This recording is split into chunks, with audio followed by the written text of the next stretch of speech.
अस्सलामु अलैकुम वरहमतुल्लाहि वबरकातुहू।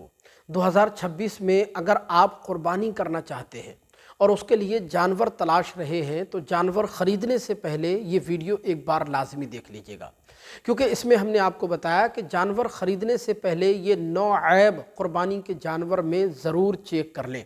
अगर इनमें से कोई एक ऐब भी उस जानवर के अंदर पाया जाएगा तो उसकी क़ुरबानी दुरुस्त नहीं होगी, आपको क़ुरबानी दोबारा करना लाजिम होगी, क़ुरबानी होगी ही नहीं।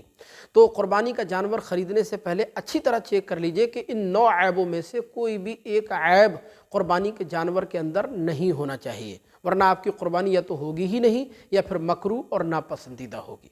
अब वो 9 ऐब कौन से हैं तो वीडियो को ध्यान से सुनिएगा और आगे भी शेयर फरमाइएगा। पहला ऐब जो क़ुरबानी के जानवर के अंदर हो सकता है वो उसकी नाक के हवाले से बाज़ औक़ात होता है, नाक के हवाले से हो सकता है। नाक के हवाले से होने का मतलब यानी क़ुरबानी के जानवर की नाक कटी हुई है, अगर नाक कटी हुई है तो फिर उसकी क़ुरबानी दुरुस्त नहीं होगी। अगर आपने क़ुरबानी कर दी तो क़ुरबानी दोबारा करना आप पर लाजिम होगी, उसकी क़ुरबानी होगी ही नहीं। हाँ, अगर नाक पर निशानात वगैरह पड़े हुए हैं, स्क्रैच वगैरह पड़े हुए हैं, निशानात वगैरह पड़े हुए हैं तो ऐसी सूरत में उसकी क़ुरबानी हो जाएगी, लेकिन मकरूह और नापसंदीदा होगी। बेहतर यह है कि क़ुरबानी का जानवर बिल्कुल साफ़ सुथरा होना चाहिए। दूसरा ऐब जो क़ुरबानी के जानवर के अंदर हो सकता है वो उसके सींगों के हवाले से हो सकता है कि उसके सींग हैं या नहीं हैं, टूटे हुए हैं या सही सालिम हैं। तो देखिए, सींगों के हवाले से उसमें 3 सूरतें बनती हैं। पहली सूरत तो यह है कि जो जानवर आप क़ुरबानी के लिए ख़रीद रहे हैं अगर उसके सींग जड़ से टूटे हुए हैं, ज़ख़म वगैरह है, सुराख हो चुका है। दूसरी सूरत यह है कि ऊपर से टूटे हुए हैं। तीसरी सूरत यह है कि उसके सींग निकले ही नहीं हैं। अगर उसके सींग पहली सूरत में जड़ से टूटे हुए हैं, ज़ख़म वगैरह हो चुका है, सुराख वगैरह है, तो ऐसे जानवर की क़ुरबानी जायज़ नहीं होगी, क़ुरबानी होगी ही नहीं। दूसरी सूरत में अगर सींग ऊपर से टूटे हुए हैं तो क़ुरबानी हो जाएगी, लेकिन मकरूह और नापसंदीदा होगी। तीसरी सूरत में अगर सींग निकले ही ना हो तो अगर उसकी उम्र पूरी है तो क़ुरबानी बिला कराहत उसकी हो जाएगी, इसमें शरअन कोई हरज की बात नहीं है। तो सींग अच्छी तरह चेक कर ले, सींगों के हवाले से अच्छी तरह देख ले क़ुरबानी का जानवर ख़रीदने से पहले। और तीसरा ऐब जो क़ुरबानी के जानवर के अंदर हो सकता है वो उसकी आँखों के हवाले से हो सकता है कि उसकी आँखें दुरुस्त हैं या नहीं हैं, वो काना है, अंधा है। अगर क़ुरबानी का जानवर काना है, अंधा है, तब भी उसकी क़ुरबानी जायज़ नहीं है। लिहाजा जानवर ख़रीदने से पहले उसकी आँखें अच्छी तरह चेक कर लें। और आँखें चेक करने का सही तरीक़ा यह है कि उसकी आँखों के सामने हाथ को मारें अच्छी तरह। हाथ को जब मारेंगे तो वो जानवर पलके झपकेगा, आंखें झपकाएगा। अगर वो आंखें झपका रहा है, पलके उस झपका रहा है तो इसका मतलब उसकी आंखें काम कर रही हैं, दुरुस्त हैं। और अगर वो पलके नहीं झपका रहा, आंखें नहीं झपका रहा तो इसका मतलब उसकी आंखें ख़राब हैं। तो अगर जानवर क़ुरबानी का अंधा है या काना है तो उसकी क़ुरबानी भी दुरुस्त नहीं है, उसकी क़ुरबानी नहीं होगी। चौथा ऐब जो क़ुरबानी के जानवर के अंदर हो सकता है वो उसकी दुम यानी पूँछ और कान के हवाले से हो सकता है, यानी कि उसकी पूँछ कटी हुई है या उसका कान कटा हुआ है। तो इस सूरत में अगर उसकी पूँछ या कान 1/3 से ज़्यादा कटा हुआ है तो फिर तो उसकी क़ुरबानी दुरुस्त नहीं होगी। क़ुरबानी करने के लिए सही सालिम जानवर ख़रीदना चाहिए, ऐसा जानवर ख़रीदना चाहिए जो जिसकी दुम भी सही सालिम हो, कान भी सही सालिम हो। और अगर उसकी दुम या कान 1/3 से कम कटा हुआ है, यानी थोड़ा बहुत पूँछ कटी हुई है, थोड़ा सा कान कटा हुआ है, 1/3 से कम है, तो फिर उसकी क़ुरबानी हो जाएगी, लेकिन मकरूह और नापसंदीदा होगी, क़ुरबानी हो जाएगी बहरहाल।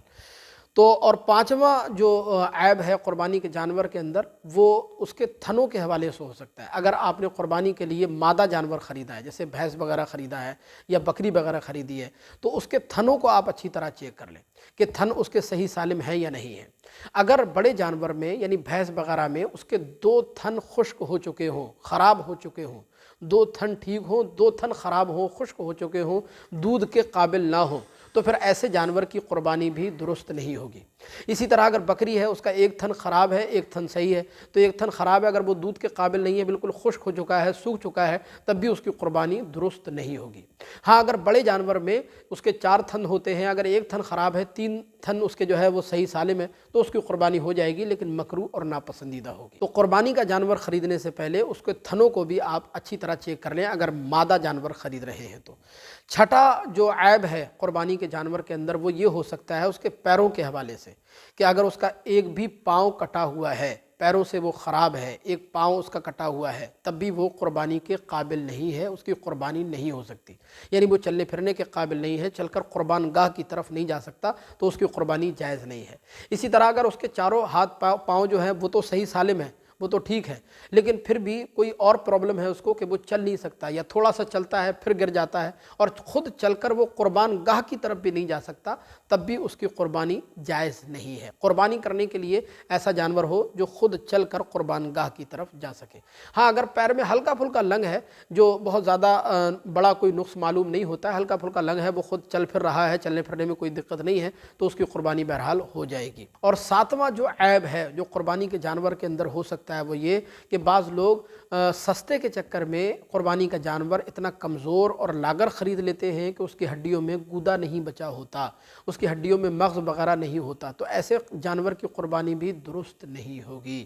شہروں میں جو حصے والی قربانیاں ہوتی ہیں، جو لوگ اشتہارات وغیرہ لگا دیتے ہیں کہ ہماری یہاں 2200 میں حصہ، 3000 میں حصہ، 2500 میں حصہ، اور ایسی قربانیوں میں لوگ عام طور پر حصہ لے لیتے ہیں قربانی کا، اور وہ جانور بعض اوقات دیکھتے بھی نہیں ہیں۔ تو اچھی طرح جانور کو چیک کر لیں۔ بعض اوقات ان میں ایسا ہوتا ہے کہ قربانی کا جانور جو ہوتا ہے وہ بہت لاغر ہوتا ہے، کمزور ہوتا ہے، بہت سستا سمجھ کر خرید لیا جاتا ہے، اسی لیے لوگوں کو سستا حصہ پڑ جاتا ہے اور لوگ اس میں اپنی قربانی کی حصہ داری شامل کر لیتے ہیں۔ تو ایسا بالکل نہیں کرنا چاہیے۔ قربانی کا جانور فربا ہو، موٹا تازی ہو، تگڑا تندرست ہو، خوبصورت ہو، اچھا ہو، صحیح سالم ہو، ایسے جانور کو اللہ عز و جل کی بارگاہ میں قربان کرنا چاہیے۔ آٹھواں جو عیب قربانی کے جانور کے اندر ہو سکتا ہے وہ ہے اس کے دانتوں کے حوالے سے۔ اگر اس کے دانت اس قدر ٹوٹے ہوئے ہوں کہ وہ جو ہے چارہ وغیرہ نہیں چبا سکتا، چارہ نہیں کھا پی سکتا ہے، تو پھر اس کی قربانی درست نہیں ہوگی۔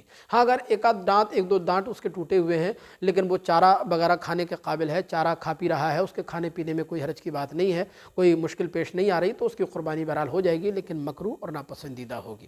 اور نواں عیب جو عام طور پر بہت سارے لوگوں کے ذہنوں میں ہوتا ہے، وہ ان کے ذہنوں میں یہ کنفیوژن ہوتی ہے کہ خصی جو بکرا ہوتا ہے، جو خصی بکرا ہوتا ہے، بعض لوگ اس کو بھی عیب شمار کرتے ہیں کہ اس کی بھی قربانی نہیں ہونی چاہیے کیونکہ خصی ہونا یہ بھی ایک عیب ہے۔ تو اچھی طرح یاد رکھیں، خصی ہونا یہ کوئی عیب نہیں ہے، بلکہ خصی جانور کی قربانی یہ زیادہ بہتر ہے، زیادہ افضل ہے۔ آپ نے دیکھا ہوگا جو غیر خصی جانور ہوتا ہے، جو بکرا خصی نہیں ہوتا ہے، اس کے اندر سے اسمیل آتی ہے، اس کے گوشت میں بھی اسمیل آتی ہے، وہ غلیظ جو ہے نجاست پسند ہوتا ہے، گندگی پسند ہوتا ہے، اور مارکیٹ میں اگر آپ دیکھیں تو مارکیٹ میں اس کا ریٹ بھی خصی جانور کے مقابلے کم ہوتا ہے اور خصی جانور کا ریٹ زیادہ ہوتا ہے۔ تو اس لیے جب خصی جانور کا ریٹ زیادہ ہے اور مارکیٹ میں وہ زیادہ بہتر مانا جاتا ہے، اس لیے خصی ہونا یہ کوئی عیب نہیں ہے، خصی جانور کی قربانی یہ زیادہ بہتر ہے، زیادہ افضل ہے۔ تو یہ 9 عیب یا ان میں سے کوئی بھی ایک عیب اگر قربانی کے جانور کے اندر پایا جاتا ہے تو اس کی قربانی درست نہیں ہوگی۔